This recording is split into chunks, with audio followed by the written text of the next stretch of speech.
Ficonflac s'est endormi 3 juillet 2020 avec un écran. Quelques minutes avant le coucher du soleil a eu lieu sous le regard des habitants l'ouverture officielle du Volmont Traffic Center par les ministres Alan Gano, Bobby Ehuriram et Anoa Usnu.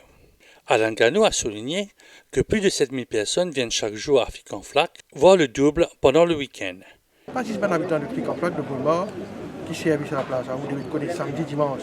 Tout le Plain Williams déverse vers le Ficonflac. Et comme vous devez connaître aussi, il y a un grand problème de trafic. Et là, en ce moment, le ministre Bobby Ehuriram a un projet pour désenclaver Ficonflac avec le coup de main de Médine. Et ça va trouver une réalité dans un an ou 2 ans, le désenclave Ficonflac.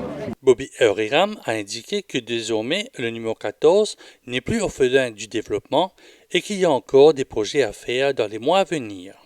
Dans la circonscription, nous avons quand même, tout le monde connaît un problème de trafic. Et aujourd'hui, nous parlons à l'investir piecemeal. Alors, c'est qui nous permet un stratégique plan pour la région en entier. Parce qu'il connaît qu'on peut mettre une infrastructure, ne pas mettre les points un jour ou 2 jours. Mais gouverner, c'est prévoir. Et nous, quand nous pouvons mettre dans une infrastructure, c'est une legacy que nous avons envie de laisser à nos enfants. Nous pouvons investir pour les 100 ans à venir. Le docteur Anoa Usnu, vice-premier ministre, a annoncé que non loin, le village du Tamarin aura un tout nouveau village hall. Nous avons des village halls qui sont prêts pour terminer. Un à Pocayou et un à Tamarin. Alors, bientôt, nous sommes capables nous pouvons ça. Pour tout le monde du monde dans le numéro 14, plus beaucoup de facilité. Et avec permission du ministre de la Santé, on mentionne ça aussi, parce que dans l'hôpital Yves Quentin, éventuellement, nous aurons fait des expandir, faire des plus beaucoup facilité là-bas pour que une patient capable de rester. Une patient capable de rester là-bas. Je n'ai pas besoin de transférer tout à soir par les autres Victoria ou pour les autres du tout hospital. Je suis capable de rester ici.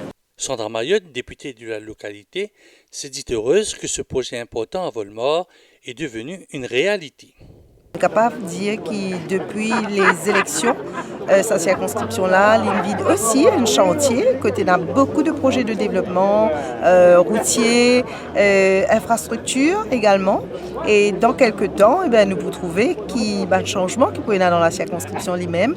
Habitant la région, Elena s'est dit ravie d'avoir une gare à Ficonflac, mais aussi un tout nouveau village hall à Tamarin dans quelques mois. Pour les habitants de Ficonflac et les autres personnes normalement qui fréquentent la place Ficonflac, c'est une grande affaire parce qu'il y a beaucoup de monde qui viennent de la plage ou sinon les temps pour eux attendent bis des fois. Pas de l'abri, pas de la gare pour eux, alors nous avons les boutons beau chemin pour le prendre bis comme ça. Mais ça fait plaisir, quoi. On a de plus en plus des gens qui viennent à l'hôpital Yves Quentin, mais alors c'est bien quand même qu'il améliore un petit peu plus l'hôpital pour qu'il y ait bonne personne. Peut-être pour moi, si moi je suis content, s'il y a des gens qui sont capables de venir passer un premier soin et qu'ils ont 3 nuits aussi ou 2 nuits ici à l'hôpital Yves Quentin, si tu veux bien.